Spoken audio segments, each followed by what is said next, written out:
বাসগুলো দাঁড়ায় থাকে, যে দেখেন বাসটা পুরা রোডটায় নিয়ে নিছে, একটা তিনটা বাস পুরা রোডটা নিয়ে নিছে এই অবস্থা। Hey everyone, this is me Shekhar Araf. Welcome to my another blog. Dhaka শহরের পরিবেশটা এখন খুবই জোস, এই কারণে আরো ভালো লাগতেছে। 2 দিন কাপাসিয়া ছিলাম, কাপাসিয়া ওইদিকে রাইড টাইড করে খুব ভালোই লাগছে, কারণ ওইদিকে রোডে কোনো জ্যাম নাই। আসার সময় একটু জ্যাম পাইছি, আর বাকি সময় জ্যামহীন ওই রোড ছিল। সব মিলে কাপাসিয়ার ট্যুরটা অনেক ভালো ছিল। কাপাসিয়ার 2টা ব্লগ দেখছেন আপনারা, আশা করি আপনাদের কাছে খুব ভালো লাগছে। এই দিকটাতে বাড্ডারের দিকটাতে মোটামুটি রাশ আছে, কারণ এই দিকটাতে হচ্ছে বাস স্ট্যান্ড। বাস স্ট্যান্ডের এই দিকটাতে একটু রাশ থাকবে, এটা স্বাভাবিক। তারপরেও চান রাতে ঢাকা শহরের অবস্থা যেরকম দেখছিলাম, যেমনটা ফাঁকা দেখছিলাম, আমার কাছে খুবই ভালো লাগছিল। ঈদের দিন, চান রাতের দিন, এই 2 দিন খুবই ফাঁকা ছিল রোড। আজকে মোটামুটি কিছুটা রাশ আছে, কারণ অনেক মানুষ আজকে ঢাকার দিকে ব্যাক করতেছে গ্রাম থেকে, এই জন্য আজকে কিছুটা রাশ থাকবে, এটাই স্বাভাবিক। তারপরেও রোড ফাঁকা আছে, অন্য দিনের তুলনায়, নর্মাল যে দিনগুলো থাকে ওইগুলোর তুলনায় এখন ফাঁকা আছে। আর কার ঈদ কেমন কাটলো সেটা অবশ্যই আমার কমেন্ট বক্সে জানাবেন, যে কে কোথায় ঘুরলেন, কার ঈদ কেমন কাটলো, সব কিছু মিলে কী অবস্থা গেল আপনাদের অবশ্যই আমার সাথে শেয়ার করবেন। আর আমার আপডেট তো আপনারা রীতিমতো পাচ্ছেনই। আমি তো ঈদে কাপাসিয়া ট্যুর দিলাম একটা শর্টলি, এরপর এখন কালকে পরশু আবার যাব কুয়াকাটা ট্যুর প্ল্যানিং আছে। এটা হয়তো কালকে পরশু যাওয়ার আমাদের প্ল্যানিং, ইনশাল্লাহ দেখা যাক কি হয়। সব কিছু ঠিক থাকলে ইনশাল্লাহ 2-3 দিন পর আমরা কুয়াকাটার উদ্দেশ্যে রওনা করব। পরে ফিটনেস, বাসের কি ফিটনেস, বাজে অবস্থা।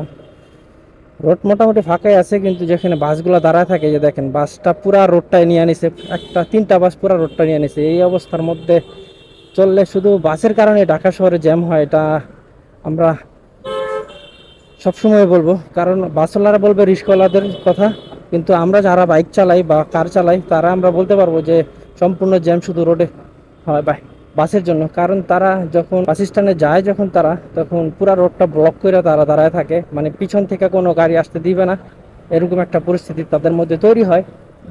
এই হইল পরিস্থিতি। এই দিকটাতে কখনো ফাঁকা পাইতাম না আগে, কিন্তু আজকে টোটালি ফাঁকা, চিল ব্রো চিল। তো রমজান মাস চলে গেল, রহমতের মাস চলে গেল, আর ঢাকা শহরে গরমের তাপমাত্রা বেড়ে গেছে। এটা যারা ঢাকা শহরে আছেন তারাই অলরেডি বুঝতে পারছেন যে আসলে ঢাকা শহরের তাপমাত্রা রমজান মাসের তুলনায় এখন অনেক বেশি, অনেক বেশি, অনেক বেশি। মাঝে মধ্যে রোডের মধ্যে এমন কিছু অদ্ভুত ঘটনা ঘটে যায়, সেটা আসলে আপনারা না দেখলে বুঝবেন না। আর আমারও ক্যামেরাটা অন ছিল না, যার কারণে আপনাদের দেখাতে পারি নাই।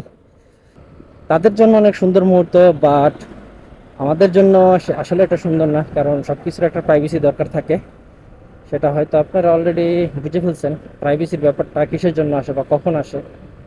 রিস্কার মধ্যে তারা বুঝতেছেনই তো, রিস্কার মধ্যে তারা কি করতেছিল। যাই হোক, আমি এত গভীরে না যাই, আপনারা বুঝে নেন। আমার কাছে এমন মনে হচ্ছে যে রোডের মধ্যে একটা ধুলার কোনাও নাই, এরকম পরিষ্কার মনে হচ্ছে।